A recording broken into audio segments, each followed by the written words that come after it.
तो गाइस स्वागत है आप लोग का मेरे चैनल पे स्टडी विद एचआर सर के साथ। तो यहाँ पे हम क्लास 10 का कंप्लीट सिलेबस मैथ्स का करा रहे हैं सेशन 2021 और 22 के लिए।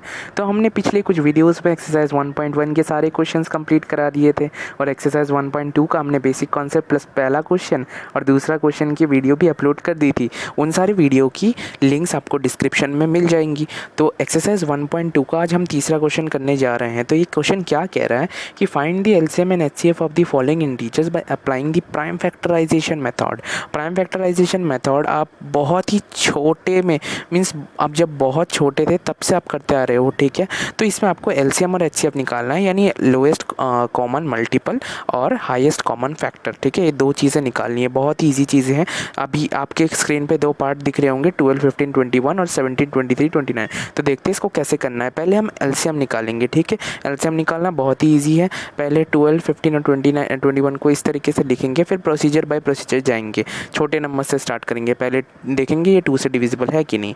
12 2 से डिविजिबल है इसलिए 6 लिख दिया हमने। फिर 2 3 जा 6, 15 21। अगर आप लोग को इस तरीके से एलसीएम निकालने में तकलीफ़ होती है तो आप लोग एक बार डिवाइड करके देख लें कि कहीं आपका आंसर गलत ना हो जाए, लेकिन वो बहुत ही ज़्यादा टाइम कंज्यूमिंग है, आपको एग्ज़ाम में उस प्रॉब्लम हो सकती है। इसलिए आप प्रैक्टिस कर ले कि इसको किस तरीके से किया जाता है। तो हमारे LCM 2 into 2 into 3 into 5 into 7 निकलता है, ठीक है। अब इन सबको हम मल्टीप्लाई करेंगे तो क्या निकलेगा, पहले देखते हैं। 2 2 जा 4, 4 3 जा 12, 12 5 जा 60, ठीक है। 60 इंटू 7, अभी 60 इंटू 7, अभी 7 को 60 से इंटू करेंगे तो 420। सो आपका एलसीएम क्या आ रहा है यहाँ पे, तो हमें दिख रहा है कि आपका एलसीएम आ रहा है 420, ठीक है। एक और बार बोल देता हूँ कि अगर एलसीएम आपको करने में तकलीफ़ होती है तो पहले आप डिवाइड से स्टार्टिंग कीजिए, फिर आप देखिएगा धीरे धीरे आपको खुद ब खुद प्रैक्टिस हो जाएगी कि आप उसको मुंह में कैसे कर लेंगे खुद ही, मतलब डायरेक्टली। सो यहाँ पे हम एचसीएफ देखते हैं। एचसीएफ को हमेशा अलग तरीके से अलग अलग किया जाता है हर नंबर को, ठीक है। सो एचसीएफ यानी हाईएस्ट कॉमन फैक्टर। सो 12 को हमने जब किया तो क्या क्या फैक्टर्स आते हैं, 2 2 और 3 आता है। जब 15 को किया तो 3 और 5 आता है, और 21 को किया तो 3 और 7 आता है। बहुत ही बेसिक है, आप सबको ये सब ऐसे करना मालूम होना चाहिए, ठीक है। अभी इन सबको अब एचसीएफ में क्या ढूंढना पड़ता है हमें, एचसीएफ में ये चेक करना पड़ता है कि भाई तीनों नंबर में क्या कॉमन है या दोनों नंबर में क्या कॉमन है, ठीक है। 3 नंबर्स दिए हैं तो हमें 3 ही देखने पड़ेंगे कि इसमें क्या कॉमन है। अभी हम कॉमन ढूंढेंगे इन सब में। हमें दिखाई दे रहा है कि यहाँ पे 3 कॉमन है, ठीक है। और कुछ कॉमन है क्या, 2 है क्या, तीनों में 2 नहीं है, ठीक है। 5 भी नहीं है तीनों में, ठीक है। 7 भी नहीं है, तो हमें मिल गया एचसीएफ।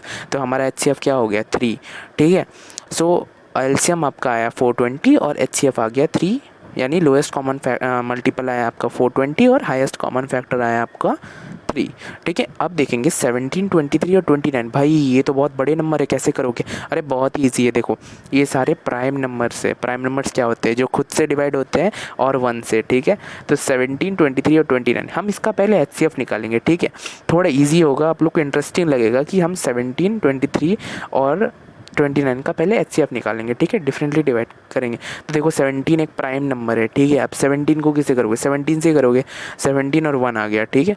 17 और अब 23 भी एक प्राइम नंबर है, ठीक है। अब जब 23 को डिवाइड करोगे तब भी 1, ठीक है। तो वही खुद से डिवाइड होगा 29, ठीक है। 29 भी खुद से डिवाइड हो गया, बस ख़त्म। और क्या करना था इसमें। तो एचसीएफ क्या होगा, 17 is equal to 17 into 1। Basically आप इसको अगर 17 भी लिखोगे तो चलेगा, लेकिन कुछ बच्चों को कन्फ्यूज़न हो जाता है कि जब हमने 1 नहीं लिखा तो आपने एचसीएफ कैसे 1 निकाला। जी हाँ, कि इसका एचसीएफ 1 होगा आपका, ठीक है। जब भी आपको दिखे कि कुछ भी मैचिंग पेयर्स नहीं है तो उसका एचसीएफ हमेशा 1 होगा, क्योंकि एक 1 हमेशा छुपा रहता है, ठीक है। 1 को किसी भी चीज़ से मल्टीप्लाई करोगे तो वो तो वही चीज़ आएंगी ना। तो इसी तरीके से एक 1 हर जगह छुपा रह रहा है जब हम लोग एलसीएम में एचसीएफ निकालते हैं, ठीक है। सिमिलरली अब एलसीएम निकालेंगे। एलसीएम में क्या होगा, 17 1 जा 17, 23 29। अब 23 1 1 29, ठीक है। 29 1 1 और 1, ठीक है। सो यहाँ पे रुक जाओ, ठीक है।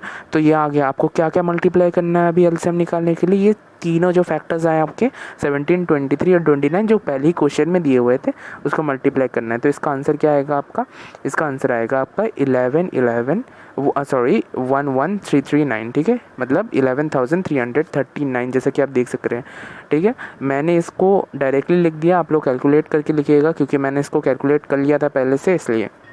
तो आपका एलसीएम आ गया 11,339 और आपका HCF आ गया 1। अब तीसरे पार्ट की ओर चलते हैं जो है 8,925। ठीक है, ये नंबर बहुत इजी नंबर है, आप निकाल लेंगे। पहले एलसीएम करेंगे, ठीक है, हम जल्दी जल्दी करेंगे। अभी आप लोग को तो अभी तक तो आ ही गया होगा कि एलसीएम और एचसीएफ किस तरीके से निकालेंगे, क्योंकि हमने प्रीवियस क्वेश्चन में भी एलसीएम और एचसीएफ निकालना सीखा और हमने एक चीज़ प्रूव करना भी सीखा कि LCM into HCF is equal to product of the two numbers होता है। तो अभी 8, 9 और 25 को जब हम उसका एलसीएम लेते हैं तो क्या क्या फैक्टर्स आ गए, 2, 2, 2 और 3 फैक्टर आ गया। ठीक है, हमारा हमने डिवाइड किया इसको। अभी फिर से 3 से करेंगे 1, 1, 25, फिर 5 से करेंगे, अभी 5 से करेंगे। हमेशा स्टेप बाय स्टेप जाना है, ठीक है। छोटे नंबर से स्टार्ट करोगे, 2, फिर 3, फिर 5, ठीक है। जैसे कि यहाँ पे 8 पहले डिविजिबल था 2 से, फिर 4 डिविजिबल था 2 से, फिर 2 डिविजिबल था, ठीक है, 2 से, फिर उसके बाद 3 गए, ठीक है, क्योंकि 9 डिविजिबल है, ठीक है, 3 से, फिर 3 डिविजिबल है 3 से, फिर 25 किससे डिविजिबल है, कोई भी 4 से है क्या, 3 से है क्या, 2 से है क्या, 1 से, 1 से तो है, ठीक है, 5 से है क्या, हाँ 5 से है, ठीक है, इसलिए 5 से 25 और लास्ट में 5 1 से 5। तो लास्ट में जो फैक्टर्स बचते हैं जैसे 2 2 ज़ा 4, 4 2 ज़ा 8 आता है, 8 इंटू 3 3 ज़ा 9, 5 5 से 25। जब इन तीनों को मल्टीप्लाई करेंगे तो हमारा एलसीएम क्या आएगा, 1800, यानी 72 इंटू 25 इज इक्वल टू 1800, 1800 आपका एलसीएम आ गया। एचसीएफ जल्दी जल्दी कर लेते हैं, ठीक है। एचसीएफ को जब 8 के फैक्टर्स आ गए 2 2 2, 9 के आ गए 3 3, ओके, 25 के आगे 5 5। अभी इसको लिख देंगे उसी रो में और चेक करेंगे कि इसमें कॉमन क्या है। भाई मेरे को तो कोई कॉमन नहीं दिख रहा अभी, ठीक है। तो आप जानते हो कि जहाँ पे आपको कुछ नहीं दिखता वहाँ पे 1 होता है हमेशा, तो आपका एचसीएफ हमेशा 1 होगा। देखिए जैसे कि 8 का 3 फैक्टर 2 2 2, 3 3 3, 5 5, इसमें कुछ कॉमन है, हाँ है, एक चीज़ छुपा हुआ है 1, ठीक है। तो इसमें आपका एचसीएफ क्या हो गया, 1 हो गया इसमें आपका एचसीएफ। सो बहुत ही इजीली जब भी आप देखोगे कि इसमें कुछ भी नहीं दिख रहा है आपको कॉमन, तो आप हमेशा मतलब बिना देखे 1 बस एचसीएफ आंसर लिख दो 1, ठीक है, एचसीएफ। सो आपका एचसीएफ आ गया 1। आपने एक चीज़ देखी, नोटिस की कि हर क्वेश्चन में एलसीएम सबसे ज़्यादा बड़ा होता है और एचसीएफ छोटा होता है। तो यही चेक करना है, कभी भी ऐसा ना हो, कभी भी आपको जब आप करो इसको सॉल्व तो कभी भी देखना कि अगर एचसीएफ बड़ा आ गया एलसीएम से तो भाई क्वेश्चन तो गलत हो गया आपका, ठीक है। अभी इसका एक ओवरव्यू ले लीजिए, ठीक है। हमें क्या निकालना था इसमें, एलसीएम एचसीएफ निकालना था प्राइम फैक्टराइजेशन मेथड से, जो कि हम बहुत ही छोटे से करते आ रहे हैं, ठीक है। सो हमने पहला क्वेश्चन ठीक से कर लिया, दूसरा भी कर लिया। तो देख लो, इसका ओवरव्यू ले लो, स्क्रीनशॉट ले लो, लिख लो नोटबुक पे, वो ज़्यादा अच्छा रहेगा। मेरे साथ करो स्टेप बाय स्टेप ताकि आपके टाइम भी बचे, ठीक है, करते वक्त। सो लास्ट क्वेश्चन भी एलसीएम, ठीक है, 1800, एचसीएफ भी आपका 1 आ गया। सो इस वीडियो के लिए बस इतना ही था, ठीक है।